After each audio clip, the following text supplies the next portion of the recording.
0.03, এটা হচ্ছে আমাদের লগ টু একটা অ্যাপ্রক্স ভ্যালু। আর 10⁻, এত করলে পরে 2 আসে, অ্যাপ্রক্স, খুব কাছে 2 এর সামনে আসে। এটা তোমাকে দেওয়া আছে গিভেন। তাহলে আমাদের কোয়েশ্চেন এবার হচ্ছে, যে 2⁻, মনে করো 67 বললাম,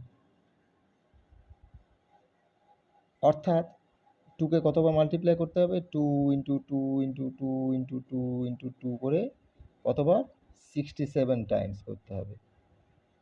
কোয়েশ্চেনটা এরকম আমার কাছে এবার, তাহলে 2⁻67 ইন্টু মাল্টিপ্লাই করলে যে সংখ্যাটা আসবে, যে নাম্বারটা আসবে, তার ডিজিট কতগুলো থাকবে? নাম্বার অফ ডিজিট কত থাকবে 2⁻67কে যদি মাল্টিপ্লাই করা হয় 67 টাইমস? দেখো লগের সাহায্যে খুব সহজে কিন্তু আমরা সেটা বের করে ফেলতে পারবো, আমাদের এত ইন্টু করতেই হবে না। আমরা একটা জিনিস চিন্তা করি, দেখো 2⁻67,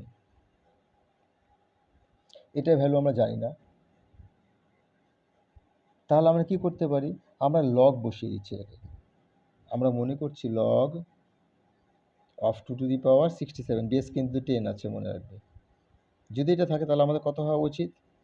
আমাদের হওয়া উচিত 67 টাইমস, কারণ এটা পাওয়ার রুলে 67 সামনে চলে আসছে, টাইমস লগ 2।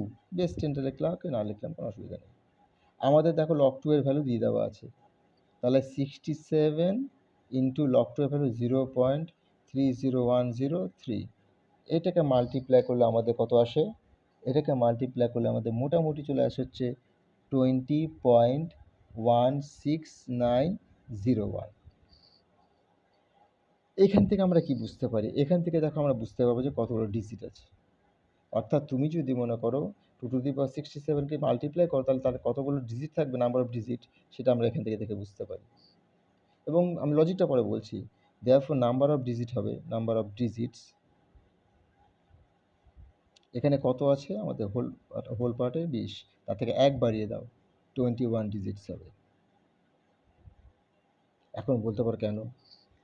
এইবার শর্টকাটে বোঝাচ্ছি, সহজে বোঝাচ্ছি। সাপোজ আমাদের লগ বেস, আমাদের এখানে বেস 10 ছিল, আমি 10 এর বেস করছি। 10 এর বেসে মনে করো যদি আমার 100 হয়, তাহলে নাম্বারটা কত হচ্ছে? পাওয়ার কত হবে? 2 হচ্ছে, দেখো। অর্থাৎ আমার নাম্বারটা কত? আমি কিন্তু এখানে 10 এর বেসে বলেছি, কিন্তু ভালো করে লক্ষ্য করবে। এখানে দেখো 100 এর মধ্যে কয় ডিজিট আছে? 3 ডিজিট। 100 এ কয় ডিজিট? 3 ডিজিট। তখন তার পাওয়ার কত? তখন পাওয়ার হচ্ছে 2। তাহলে যদি আমি মনে করো লগ বেস 10 রাখলাম, মনে করো 1 2 3 4, তাহলে তখন কত হওয়া উচিত? 10⁻, কত হওয়া উচিত? 4। কয় ডিজিট আছে, তাই না? 10⁻4 মানে হচ্ছে 10,000, 10,000। তাহলে ডিজিট কত আছে? 1 2 3 4 5।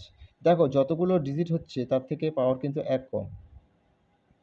তাহলে এইখানে আমরা দেখি আমাদের 20 যখন আছে, 20 পয়েন্ট সামথিং, তাহলে কতগুলো হওয়া উচিত আমাদের? 20 পয়েন্ট সামথিং মানে কত? 20টা হোল নাম্বারে আছে, তাহলে আমাদের একটা বেশি হওয়া উচিত না? 20 পয়েন্ট সামথিং মানে 20 ধরে নিই, তার থেকে 1 বেশি হওয়া উচিত, তার জন্য 21 ডিজিট হয়ে গেল।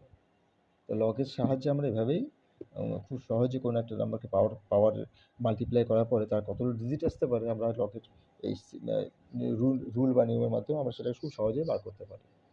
আশা করি বুঝতে পারলে সবাই। Thank you.